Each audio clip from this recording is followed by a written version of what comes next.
अस्सलाम वालेकुम याज़िली में खुशामदीद। और आज हम बात करेंगे यूके की बहुत ही एक यूनिक कैटेगरी वीज़ा के बारे में, जो कि है ग्लोबल टैलेंट वीज़ा। और इस वीज़े के बारे में बहुत ही कम लोगों को पता है। अच्छा, अब इस वीज़े में किस तरह के लोग एलिजिबल होते हैं और क्या इसका तरीक़ेकार है, क्या इसकी कॉस्ट है, इसके बारे में मैं आपको बड़ा डिटेल में बताने वाला हूँ। तो वीडियो को एंड तक देखें और चैनल को सब्सक्राइब करना ना भूलें। हाँ तो भाइयों, आजकल के दौर में ख़ास तौर पे 2024 में, जबकि हमारे पास बहुत सारी बैड न्यूज़ हैं और हर तरह के वीज़े जो हैं वो बंद होते चले जा रहे हैं, और साथ में जो डिपेंडेंट वीज़ा था वो बंद हो गया है।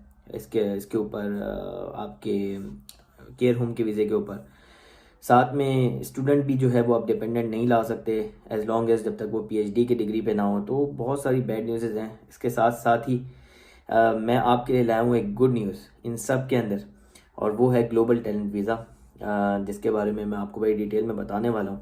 अब बेसिकली ये वीज़ा है क्या? ये वीज़ा जो है उन लोगों को मिलता है जो कि आर्ट और कल्चर से रिलेटेड जो हैं वो लोग होते हैं। तो ख़ास बात क्या है इस वीज़े की, वो ये कि आपको इसमें सर्टिफिकेट ऑफ स्पॉन्सरशिप यानी कि COS की रिक्वायरमेंट आपको नहीं है। यानी कि आपको किसी भी एम्प्लॉयर के हाथ पाँव नहीं जोड़ने कि भाई मुझे COS दो, फिर मैं अपना वीज़ा अप्लाई करूँ और फिर 5 साल तक जो है आप ये दुआ करते रहो कि या अल्लाह इस जो है वो एम्प्लॉयर का जो है वो स्पॉन्सर लाइसेंस कैंसिल ना हो जाए और ये ना हो जाए और वो ना हो जाए। आप 5 साल जो है वो डर डर के गुजारते हो। तो ऐसा कोई सीन नहीं है इस वीज़े के अंदर। अगर आप एलिजिबल हैं तो आपको जो है ये वीज़ा मिल जाता है डिपेंडिंग अपॉन द कैटेगरी। अब मैं बात करता हूँ कि अगर COS आपको नहीं चाहिए तो फिर बेसिकली आपको क्या चाहिए। आपको चाहिए एक इंडोर्समेंट लेटर। ये इंडोर्समेंट लेटर जो है वो आपको एक ऑफिशियल बॉडी प्रोवाइड करती है। वो बेसिकली आपकी एलिजिबिलिटी चेक करती है कि आपकी अचीवमेंट्स क्या हैं। अब अचीवमेंट किस चीज़ के अंदर हो सकती है? वो विजुअल इफेक्ट्स के अंदर हो सकती है, एनिमेशंस के अंदर हो सकती है, ग्राफिक डिज़ाइनिंग में हो सकती है। इसी तरह की बहुत सारी चीज़ें हैं जो कि आर्ट एंड कल्चर के अंदर इंक्लूड होती हैं। तो अगर आपकी एलिजिबिलिटी किसी भी इन चीज़ों के अंदर है और आपके पास एक्सपीरियंस है तो आप जो है वो इंडोर्समेंट लेटर के लिए अपनी एलिजिबिलिटी चेक कर सकते हैं। बेस्ड ऑन योर एलिजिबिलिटी आपको जो है वो लेटर प्रोवाइड किया जाता है। तो आप दो तरह के रूट्स के ऊपर अप्लाई कर सकते हैं। आप एज अ लीडर अप्लाई कर सकते हैं और as a potential leader apply कर सकते हैं। क्या फ़र्क है? अगर तो आपकी एलिजिबिलिटी आपको आपकी इतनी एलिजिबिलिटी आपकी उस लेटर के अंदर आती है कि आप एज अ लीडर अप्लाई कर रहे हो, तो जो है वो आपका जो PR का रूट है यानी कि परमानेंट रेजिडेंसी का रूट है वो 5 साल से कम करके 3 साल हो जाता है। यानी कि आपको फिर 3 साल जो है वो गुजारने होते हैं यूके में और आपको परमानेंट रेजिडेंसी मिल जाती है।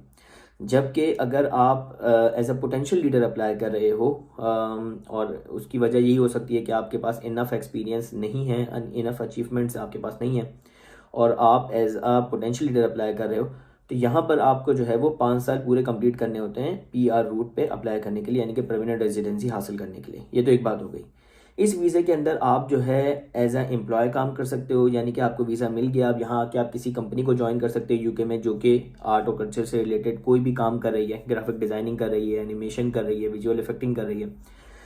एक तो ये चीज़ हो गई कि एज अ एम्प्लॉय आप काम कर सकते हो। Secondly as a self employ भी आप काम कर सकते हो, यानी कि आप जिस तरह से हम कहते हैं फ्रीलांस, आप काम कर सकते हो। यहाँ पे आके आप अपनी वेबसाइट बना सकते हो और आप प्रोजेक्ट हासिल करो ऑनलाइन, और आप कस्टमर सर्विसेज प्रोवाइड करो, आप खुद से अपनी सर्विसेज प्रोवाइड करो। ये भी आप काम कर सकते हो एज अ सेल्फ एम्प्लॉय।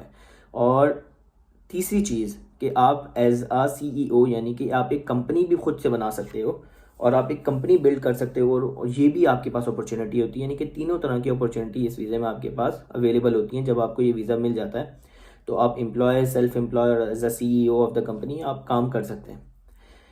सबसे काम की बात जिसमें आप सब इंटरेस्टेड हैं, हाँ, वो यही कि आप इसके अंदर अपने डिपेंडेंट्स ला सकते हैं, यानी कि बीवी बच्चों को भी आप अपने साथ ला सकते हैं यहाँ पे। यानी कि जब आपको ये वीज़ा मिल जाएगा तो आपके जो स्पाउसेस हैं, यानी कि आपकी वाइफ, आपके चिल्ड्रन, वो एज अ डिपेंडेंट आपके साथ अप्लाई कर सकते हैं।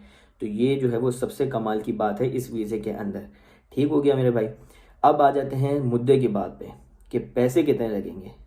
ठीक है, तो जो टोटल कॉस्ट है वो ज़्यादा नहीं है।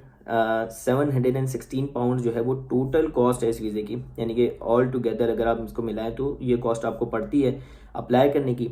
उसके अंदर जो आपकी वीज़ा कॉस्ट है वो बेसिकली 524 पाउंड्स है, जो कि आपको वीज़ा एप्लीकेशन जो है वो फाइल करते वक्त जमा करानी पड़ेगी। ये वीज़ा की फ़ीस है। इसके साथ साथ जो इंडोर्समेंट लेटर होता है, जो आप अप्लाई करेंगे और आपको इंडोर्समेंट लेटर चाहिए होगा, उसकी जो फीस है वो 192 पाउंड्स है। तो ऑल टुगेदर अगर इसको मैं मिलाऊँ तो 716 पाउंड जो है वो ऑल टुगेदर आपको फ़ीस पड़ जाती है इस वीज़े को अप्लाई करने की। और इसके साथ साथ IHS आपको पता है, वो तो हर आपको लाजमी भरना पड़ता है। तो बेसिकली सीन ये है कि IHS की फ़ीस मैं पिछली अपनी वीडियोस में बता चुका हूँ। आप देख सकते हैं जाकर भी, मैंने बड़ी डिटेल बताई थी कि IHS की फ़ीस जो है वो इंक्रीज़ हो गई है और वो 1035 पाउंड्स पर ईयर हो गई है। तो जितने साल का आपका वीज़ा है उस हिसाब से आपको फ़ीस भरनी पड़ेगी। 1035 पाउंड जो है वो पर ईयर फ़ीस है। 3 साल का अप्लाई कर रहे हैं तो मल्टीप्लाई बाय 3 कर दें, 5 ईयर्स का मल्टीप्लाई कर रहे हैं तो मल्टीप्लाई बाय 5 करते हैं, वो आपकी हो जाएगी IHS फीस। तो ये आपकी ऑल टुगेदर कॉस्ट है, जो कि आज के हिसाब से बहुत कम है। इसके अलावा जो नॉर्मल वीज़ा है उसमें इससे ज़्यादा पैसे भरने पड़ रहे हैं लोगों को वीज़ा हासिल करने के लिए।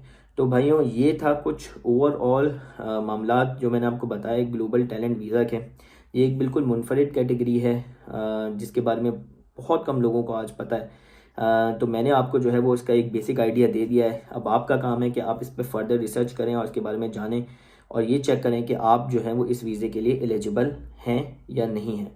तो इसी तरह की और बहुत सारी इन्फॉर्मेटिव वीडियो देखने के लिए और जानने के लिए मेरी वीडियोस देखते रहिए। मिलते हैं किसी और वीडियो में। अपना बहुत ख्याल रखिएगा। खुदा हाफिज़।